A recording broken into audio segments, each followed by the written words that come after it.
Welcome to Musicians and Beyond, where we bring you the backstage info on the life, the lyrics, and the long journeys of the music industry. I am John Sarabian. I'm sitting next to the best co-host in the world, Mark Lawhorn. And Mark, you set up today's interview, and what a guest this guy is. I mean, we've had guys that can tell stories. This guy's whole life is telling stories and has been 45 years of telling stories about rock musicians and the concerts that he attended, the shows. Backstage and Beyond with Jim Sullivan, wonderful guy, great writer, obviously been with the Boston Globe for many, many, many years, and now out doing his, writing his own books, volume 1 and volume 2 of that series. Great stories, interviewing hundreds and hundreds of musicians over the years. Yeah, and they're not just regular musicians, Mark. They are A-list musicians. I mean, Alice Cooper, Neil Young, Pete Townsend, Lou Reed, David Bowie, Jerry Lee Lewis, just to name a few. I mean, it's nuts. And this guy is awesome. And you got to spend some time with him last night. Yeah, we went over to the Paradise Rock Club in Boston, and he had the book launch. It was fun to be there and meet some of the people that were there to support him and listen to the conversations and the stories. Yeah, I can't wait to. And forget about us talking, Mark. Let's get the guy on. Let's get Jim Sullivan. Big Jim Sullivan. Big Jim. Have a copy of the book, The Galley, right here. All right, and we got you two matching. There we go. Good. Love to see that. Yeah, you've been a busy guy promoting your book. Actually, your books, 2 books. It has been promotion season. Yeah, that's a great thing, though. Oh, it's fun. Yeah, I mean, it's it's funny when you guys got in touch late last night. I was just sort of tired. I was like, oh yeah, right, got another one of these. But when I got up today, I was like going, oh yeah, this will be good. I'm getting my game face on here. So, right. And this isn't just another podcast. This is Musicians and Beyond. This is not just another podcast. Plus, it's the only podcast I've done with Beyond in the title. Right? Okay, so that synergy again, right there. There you go. We got something going on. So, Jim, you've been in the journalism field for 45 years. You must have seen it all. A little more than 45, to be honest, because I started. I was a columnist for the Bangor Daily News when I was in college, so I would have been 20, and I wrote for the college newspaper a little bit before that. So I guess we would say about 47 years, call it, say. How's that? Yeah, coming up to the time you've paid your dues. What made you want to get into journalism? Well, it was something I found out I was pretty good at some point, probably in college. I mean, I did do my high school paper, as many people do, tried a few things. And also, it's a case of narrowing it down. What else am I good at? Maybe not so many other things. And, I'm not a good musician. I picked up the bass. I thumped away at it for a while, took lessons, quit. Didn't have the patience, didn't have the dexterity. And then also thought, even if I got good, even if I was a good bassist and was in a good band, what are the chances I could actually do this for a long time for a living? And the chances are they're pretty low, as you probably well know. And, one of the other things you kind of learn along the way when you're talking to musician friends who have been doing this for a long time is that, even if they're out there making a living at some level, it's a grind. And the travel gets not as much fun. I mean, fun when you're in your 20s, a little less in your 30s, and then it goes from there. Yeah, can you imagine being the Rolling Stones doing it right now at their age? Oh yeah, and Aerosmith and Tom and Joe are actually friends of mine. They're both in the book, the first book, and their plan when they do get back back in the saddle, so to speak, next year is to take. It's a 3-day off thing, concert, day off, concert.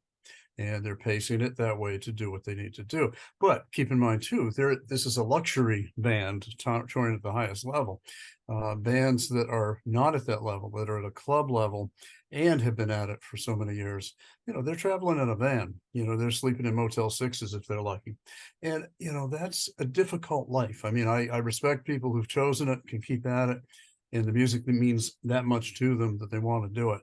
But it ain't easy, When we started this project, me and my publisher editor, Ira Robbins, basically I kept writing chapter after chapter and turning them in. And he kept saying, this is really good. And the next one, this is really good. So there was this positive feedback loop coming, and I just didn't stop. And at one point we realized, or kind of simultaneously, we got a lot of stuff here. This is like a doorstop of a book. So we decided to break it into two. And then it was a case of how do we define these two books? And the classic and modern terms are a little bit maybe specious, but basically the first book is artists who started in the 50s, like Jerry Lee Lewis, Roy Orbison, Darlene Love, Tina Turner, into the 60s, Ray Davies, Pete Townsend, many more, Marian Faithfull, 70s, early 70s, Warren Zevon, Richard Thompson. And then the next book, the one you're looking at here, volume 2, pretty much is mid 70s and beyond, up through whenever, really up through the 90s, I think would be where the cutoff point kind of is. But the idea there, it happened to fall into the era that we know as punk, post-punk, and new wave music. So much of that is there. What gave you the idea to finally do the book? What brought that about?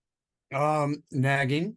Facebook friends have noted that I posted bits of stories here and there on birthdays or death days or something to trigger it.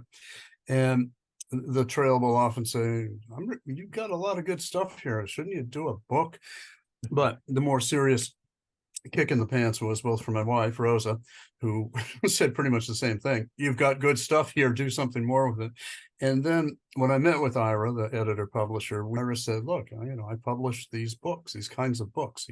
And would you like to do it? And so I think it was the confluence of those people, both intimate wife, friend, Ira, publisher, and the people that, read me saying, put these in book form. So over your 45 plus years, you've interviewed hundreds of people. Yeah. How did you narrow down who was going to go into your books? A lot of it was really what just popped into my head, and then checking my files to see if I had as much as I thought I did on the person or band I was thinking about. And if I did, and I felt like I could tell a story that was beyond just the Globe story that I might have written X number of years ago, that I could update it, that I could contextualize it or recontextualize it, and also perhaps put myself into the story a bit more. The one I was thinking of was the one on The Fall, Marquis Smith, where there's a few stories there that I hadn't told because they weren't really proper or pertinent in a daily journalism situation. But the way it kicks off is I can tell this story here, I'm sure. Maybe it'll entice people to buy the book. Absolutely. I was at the club Axis on Lansdowne Street, and The Fall was playing, and downstairs we were in the upstairs area, which was serving as backstage at the time.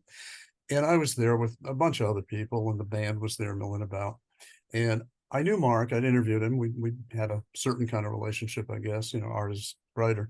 And he spotted me across the room, and familiar face, and came running over, walking over, whatever. And he says, hey, you got any coke? You got any speed? You got anything make me go fast? And I'm thinking, okay, does he know who I am? Does he know that I'm a writer who's interviewed him? Am I just a familiar face in Boston? Do I look like his Boston dealer? I don't know any of these things. And it's sort of this awkward situation of first going, I don't. I'm sorry, I don't. And then I thought, oh, but wait, the woman over there, I think she does. And she was that's one of the things she did. So he beavered off her direction. And I do not know exactly what happened after that, but I did see the show, and I'm guessing he was successful in his quest. You must have a vault in your head for volume 3.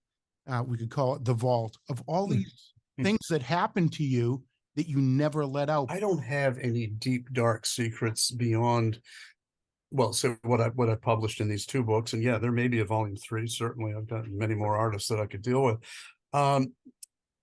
In the first book, there's the Jerry Lee Lewis story, which is very tangled and complicated, and it deals with heaven and hell and lust and love and alcohol and death.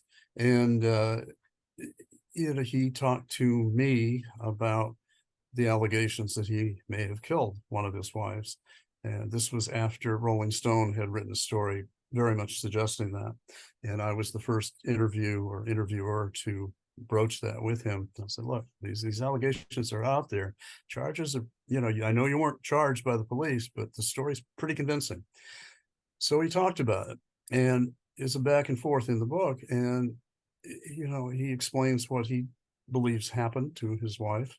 And some of the things, I don't go out and say one way or the other what happened, because I do not know, and I wouldn't pretend to know.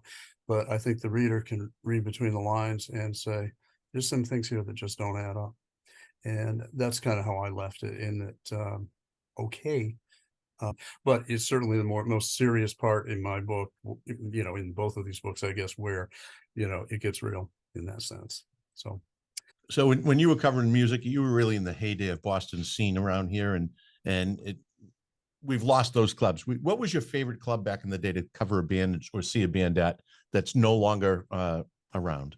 I can do several, and they'll be familiar to anyone who was there during that time. The Rants, certainly, a lot of bands launched there, and we all know that history of the Police coming there for the first time, and so many great bands. The Wipers were a band I loved. I didn't get to write about here, but saw them there. The Swans, who I did write about, or in this book, saw them there for the first time. There was the Rat, and then of course moving up to Spit, Axis, Metro City, all of that combination of clubs on Lansdowne Street, and not forgetting at all the Channel on Necco Street, where so many different bands played of so many different genres. And Warren Scott was the booker there and did a terrific job fighting Don Law, the major promoter in town, and wrenching away some terrific shows, from the Buttle Rivers to the Cramps to Roy Orbison. Roy closes the first book, my relationship with him and me doing the last interview that he ever did and covering one of the last shows he ever did. That was at the Channel. Jerry Lee also was at the Channel. Funk bands, Cameo was there, P-Funk was there. They brought, and of course, all of these clubs had booked local bands, Boston bands, all the time as well. So we had clubs that were busy, 6 or 7 nights a week. And you look at some of the posts these days on the, people will put up the old ad from the Boston Phoenix of the bands playing. You look at the bands and go, my God, I would want to be out there all 6 nights, right? And sometimes I was out there, maybe 4 or 5 of them anyway. And because between the Boston bands that were very good and the national and international bands coming in, it was pretty exhaustive. And granted, this was my job. So I got paid to be doing these things. If I were simply a fan of the music, you'd have to have some money and time and recovery time to do all of that stuff.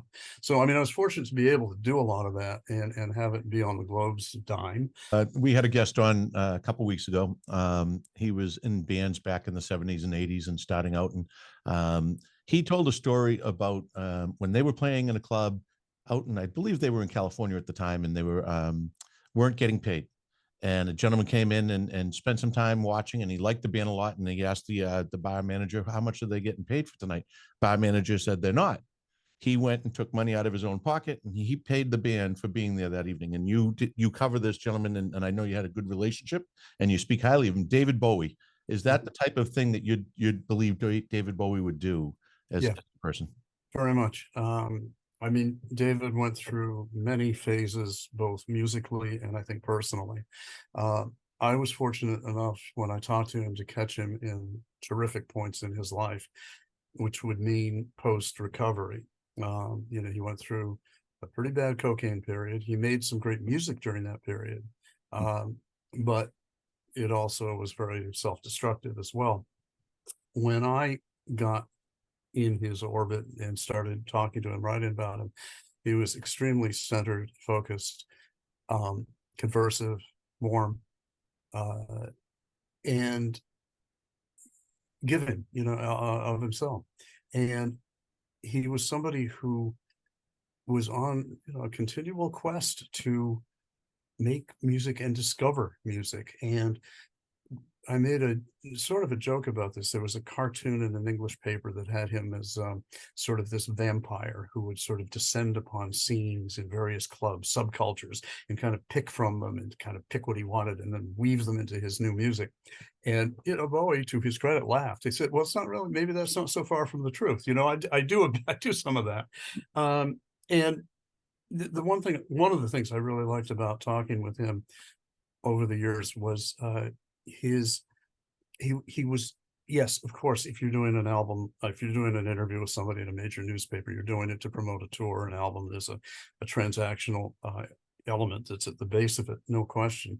But he was more than willing, more than happy to go off track wherever the interview went, and it didn't go, "I don't want to talk about that," or "let's stay on the new album," or anything like that.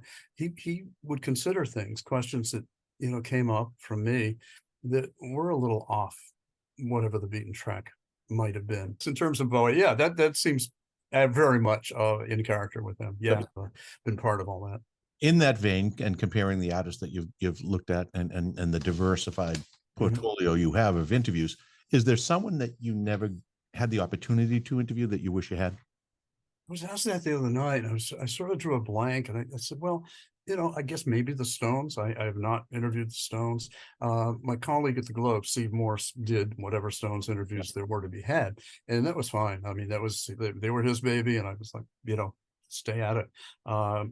Me, I had the Kinks and the Who, and Warren Zevon. I did. Steve covered Zevon too, though, actually. But Bowie, there were many artists that I was very happy to have that inside route with, I guess. And some Steve and I shared. I mean, we were both big Neil Young fans, so I did some of the Neil stuff, and he did some of the Neil stuff. We had a good overlap, both where we had different tastes, came from different points of view. He was a generation up from me, so his roots were somewhat different than mine. And it was interesting because we differed on some things. We argue good naturedly really about it, and other things we were just in complete sync with. So that. You mentioned one of my favorites, and in the book, you get the feeling he was one of yours, Warren Zevon. Yeah. Just an amazing musician in person, and what a legacy he's left behind. That's probably the deepest chapter in either of the books, and he's the person I knew best, I think, of all the people in the books, both socially and musically and professionally. It's the chapters fleshed out not just by talks with Warren over the years, but with his ex-wife Crystal, who wrote the book about him with his blessing, which was warts and all, believe me. And talking to his friend and collaborator, the novelist Carl Hiaasen, he's in the book. Jorge Calderon, collaborator, he's in the book. And all of these people chipping in and talking about what it was like to work with Warren and live with Warren, and his many, many moods. A couple of the other guys, Boston guys, Sean Slade and Paul Calderon, who produced one of his records, and they had stories to tell about the good Warren and the bad Warren. And they said you never knew who was going to open the door that day. And the bad Warren was no fun to be with. The good Warren was a lot of fun to be with. I mostly got the good Warren. There was one point where I didn't, and that's in the book. But in his story, there's a lot of triumph and a lot of failure, and I'm sure it ate at him that he was not more successful than he was. I certainly thought he should be, but I don't. That's not my end of the world. I comment and criticize. I'm not good at predicting who's going to be a megastar and who isn't, or who should be and who isn't. And Warren wrote songs in so many different manners, the humorous, the grisly, the romantic. I mean, he did so many different things well. And not every album was a gem, definitely, but many were. And he went out with a great record. And that was very, as you read in the book, it was a very difficult time in making that record. Yes, he was ill. He knew he was ill. He knew he was dying. And he also had gone back on alcohol and I'm not sure what drugs, but probably some drugs. And so, Jorge had to kind of get him through that and try to get him to a point where he could, sing and record and, not go out, who's going to die. But the idea was, don't go out bad. Don't go out like the bad Warren Zevon that used to be. And I think, at least according to them, he kind of righted the ship before it all went down for good. So. Yeah, I think that the documentary says a lot about, how other musicians felt about him and going there to play on that album. And, like great artists whose work became more famous and more valuable once the artist died. Warren Zevon's legacy grows and grows and grows more and more with every year passing. I think it does. And I mean, there's that perennial battle about can he get in the Hall of Fame and, should he, that would, so opening up the whole Rock and Roll Hall of Fame thing is a whole other kettle of worms. So let's not even go there. I guess I would say simply, if it exists, if you believe the Rock and Roll Hall of Fame should exist and honor people who were great, yes, Warren Zevon should definitely be in the Rock and Roll Hall of Fame. Here. Yeah. Slade was your first rock? Yeah. And they called you Big Jim Sullivan. Big Jim Sullivan, that's right. He's not with us any longer, but he was a very famous, not in the US, but in England, a very famous session guitarist. Look him up on Wikipedia and you'll see all the number of people whose sessions he played on. And didn't know him. I know Jim Sullivan's a fairly common name, that much I get. But I'm being introduced to them. And, I wasn't particularly big. I was normal size, weight, height. And, but they kept going, oh, Jim Sullivan, big Jim Sullivan, big Jim Sullivan. Okay, fine, guys. I guess that's a good thing. There wasn't a mean thing at all. They're welcoming me in. And it was only, years later where I realized, oh, that's what they picked up on. And, however, whatever their relationship was to the real big Jim Sullivan or his music, they connected me with that. And that was part of the welcome into their circle, if you will. And it was my first rock interview. They were not stars in America. They never were, but they were huge in England. The best entree into the world that I would later inhabit that I can imagine. And when I was starting to do this book, I got back in touch with Dave Hill, the guitarist for Slade, and we talked a little bit about those days. And that's in the intro to the book about, Slade's time in America, what went right, what went wrong. And, Elton John telling them, I can't understand why you're not huge stars. And them going, no, we don't get it either. So the night we were at the Paradise Rock Club, and that was the book launch that night. You've got a couple more events coming up where you're going to be putting the book out there for people and telling the stories. Tell us about those events. I've got things coming up. I have an event called Earful, November 7th. That's at the Burren in Somerville. And that's it's a music and reading series that's been done for a number of years. And I've written about it as a writer. Now I'm part of it, which I'm very honored to be.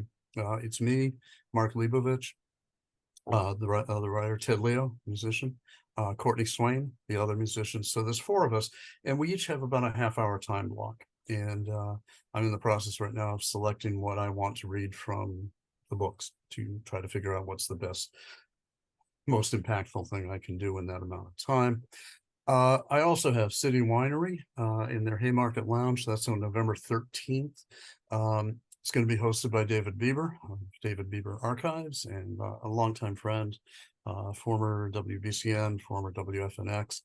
And he will be, I'll be doing some reading and he'll be doing the QA with me there. And that is a sort of a wine pairing and book purchasing event, should you choose to do that. The last thing right now is at the Brookline Public Library, November 16th. All these things are at 7 o'clock, by the way, too. And that is free, open to the public. And that's an hour-long event where I'll probably read for about a half hour and then do a Q&A for the rest of it. Actually, let me go back to the question you asked about funny anecdotes when I was talking about Iggy Pop. Are naughty words okay on this podcast? Naughty words are You okay. fucking better believe it. All right, fucking A. All right. Iggy Pop, first interview I did with him was a phone interview. It was for a magazine called Sweet Potato, which was very important to me back in the day before the Globe days kicked in. And we're talking long interview, I don't know, 30, 40 minutes, something like that.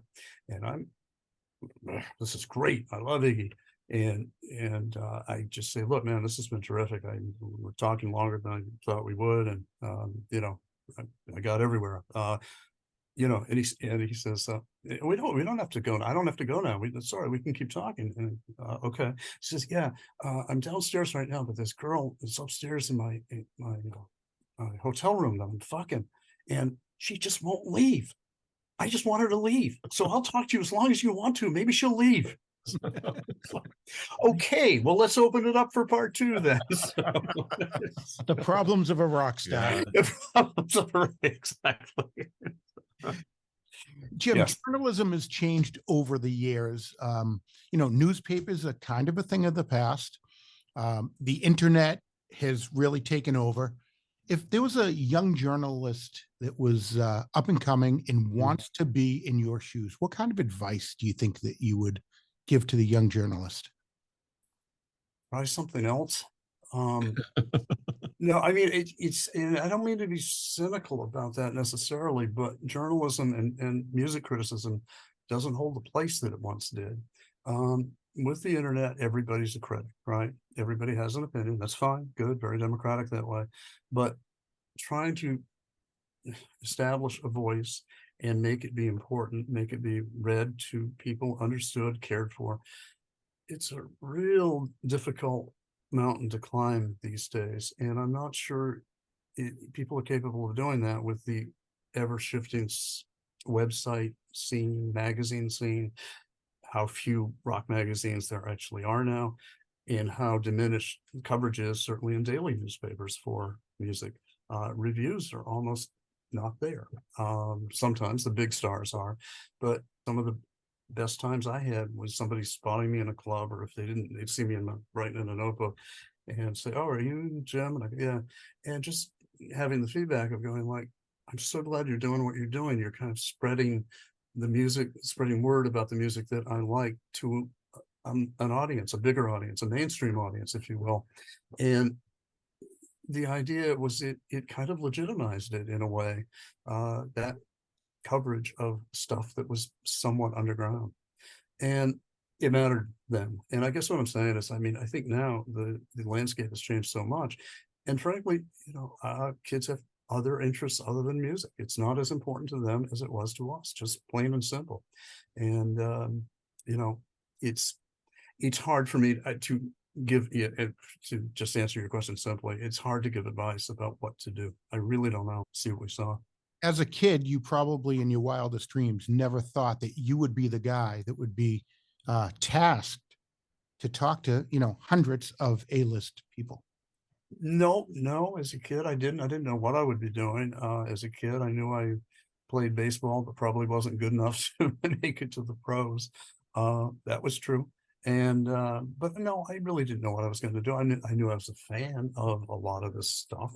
But I can remember as a kid, listening to Bowie's Rise and Fall of Ziggy Stardust and just being dazzled by that world out there that was so far from my world in Orono and Bangor, Maine. And just, his world lived on my turntable, my crappy turntable and stereo in my bedroom. And all of that excitement and glamour and sexuality, just was rushed upon me as a however old I was, a 16-year-old kid. So you skip ahead, to me being with Bowie, face to face and talking serious stuff with him. Yeah. I mean, he wasn't intimidating, and none of these people really were, because, if they accept that what you're talking about, generally speaking, they will treat you as a person and not like some idiot interviewer. And same with me. I mean, I respect them, but it doesn't mean I, bow down to them. But yeah, there's a little kick when I step back from, say, interviewing Bowie to go, well, that's pretty damn cool. Now, let me ask you, with the book covers, Backstage and Beyond covers 45 years of your life covering and chronicling the Boston music scene and basically the world music scene as they passed through here. You talked about adding credibility to things because of what your body of work has brought you. What are you doing nowadays? I know, we talked to a friend of ours, Rob Sisti. He's the one that made the introduction for us here. You and Rob do some work with the Hot Stove Cool Music Foundation. What was that like covering that group after years of being, covering the musicians that came through Boston, now covering that foundation and the events that they do? What's that like? And who are the musicians that you've enjoyed meeting through that? Well, Hot Stove, I mean, has this local core of, Bill Janovitz and Kay Hanley, Ed Velasquez, and Peter Gammons, of course, helms, the thing. He's a friend and, former Globe colleague. So, and then, they'll bring in guest stars, Eddie Vedder, coming in, probably the most famous they brought in, Lenny DiNardo, pitcher, guitarist, and the people I met there, I mean, there's a great vibe at Hot Stove Cool Music. It might have been better in the earlier days when some of the Red Sox participated in it. It was a little wilder and more fun, and to see Johnny Damon getting up on stage and getting a little drunk and Bronson Arroyo playing. Yeah, there's no Red Sox there anymore because the Red Sox don't live here in the off season. That's true. They live in Florida, they live in Arizona or something. So that element isn't there anymore. I mean, it's still a very good event. It raises a lot of money for a good cause. And, something I've been happy to be a part of for so many years. I mean, I haven't been to or covered every one, but a whole lot of them. And they kind of blur together. So it's sort of like, oh, let's see, what have I seen? Who have I seen there? So reeling back, it's like, I'd have to look at my notes, as I so often say when people. That's how I feel when I try to remember my kids' names now. Well, I'll tell you this, sometimes I'll be talking to somebody about a band and they'll say, what do you think of them? And I'll go, I've never seen them. And then I'll reconsider and go back home and look at my files and go, not only have I seen them, I've reviewed them maybe like twice, so it's like, okay, I mean, there are hundreds and hundreds and hundreds of bands, and you cannot be expected to remember each and every one. I certainly don't. I'm glad I have notes and files to remind me that I was there.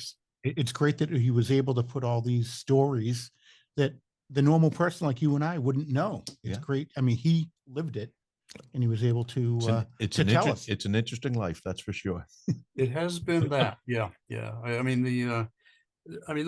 one of the good things about journalism in general, I think, and one of the reasons I probably got into it, not just music journalism, but journalism to begin with, is that the job changes every day. And yes, you may be writing the same words, you've used these words before and that structure and, maybe these ideas, but the subject matter changes and the perspective changes. And, there is a certain familiarity, but there's a challenge each and every time. And when you add the music element to it, yeah, I mean, you're writing about maybe music is the catch-all for what you're doing, but there's so many different ways to write about that, so many different approaches. So when I cover something now, I mean, it's, sort of starting fresh in a way, sort of like, okay, how do I explain what I'm taking in, who I'm talking to, or what I'm saying? Yeah. So it's got to be a lot of work going out there and pushing this book and getting out in front of people and telling the stories. It's got to be taxing on you. I know the other night we were out late at the Paradise and all of these shows, City Winery is going to be, they start at 7, they go for a while, but then you get time afterwards where you have to, rub elbows and talk to people and it's got to be taxing. It's taxing, but any complaints I have, it's like, it's taxing in a good way. Come on, look, you're the center of attention for a while, and I mean, to complain about that is a little bit, it's a little dicey. It's like, hey, please stay away. It's like, it's like rock stars who suffer and struggle for fame. They get famous and go, keep away. I don't want you around. Hey, what did you work for? Oh, right, to be famous. Well, sorry, part of it is so. Yeah, so what you asked for. Right. No sympathy needed. I'm fine. I hope you're getting the time where you can go out and relax and maybe do a little golfing, do a few things with Rosa and enjoy it.